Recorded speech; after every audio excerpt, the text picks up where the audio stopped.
Partie 95, citation 468. Quand l'amour habite le cœur, plus rien ne paraît difficile, et on tire profit de tout ce qui nous arrive. Ceci provient du fait que grâce à l'amour, le voile qui nous sépare de la réalité devient de plus en plus ténu. On éprouve alors une joie profonde du fait de cette proximité et on est envahi par la perception de la beauté. Sidi Hamza el-Qadiri el-Bouchichi 469. Nul miroir n'est jamais redevenu fer. Nul pain n'est jamais redevenu blé. Nul raisin mûr n'est jamais redevenu amer. Mûris et sois sans inquiétude de te changer en pire. Deviens la lumière.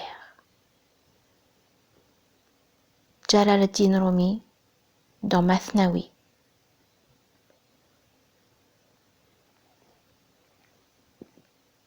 « 470.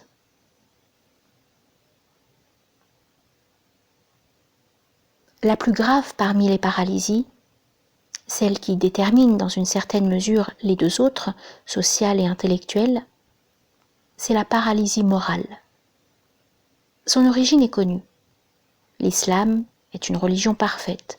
Voilà une vérité dont personne ne discute.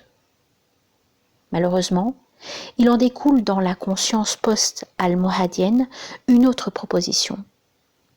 Nous sommes musulmans, donc nous sommes parfaits.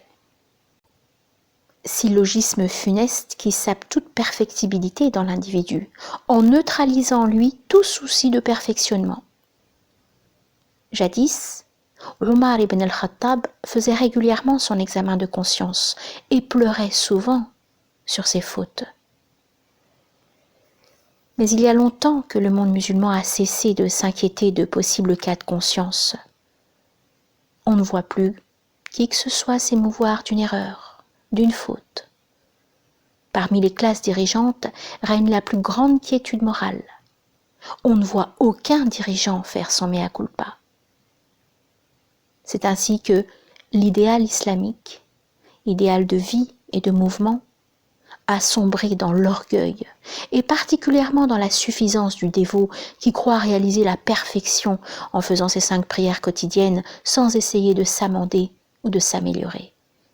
Il est irrémédiablement parfait, parfait comme la mort et comme le néant. Tout le mécanisme psychologique du progrès de l'individu et de la société se trouve faussé par cette norme de satisfaction de soi. Des êtres immobiles dans leur médiocrité et dans leur perfectible imperfection deviennent ainsi l'élite d'une société morale, d'une société où la vérité n'a enfanté qu'un nihilisme. La différence est essentielle entre la vérité, simple concept théorique éclairant un raisonnement abstrait, et la vérité agissante qui inspire des actes concrets. La vérité peut même devenir néfaste en tant que facteur sociologique, lorsqu'elle n'inspire plus l'action et la paralyse, lorsqu'elle ne coïncide plus avec les mobiles de la transformation, mais avec les alibis de la stagnation individuelle et sociale. Elle peut devenir l'origine d'un monde paralytique que Renan et Lamennais dénonçaient en disant que l'islam pourrait devenir une religion de stagnation et de régression. Malek Benabi dans Vocation de l'islam.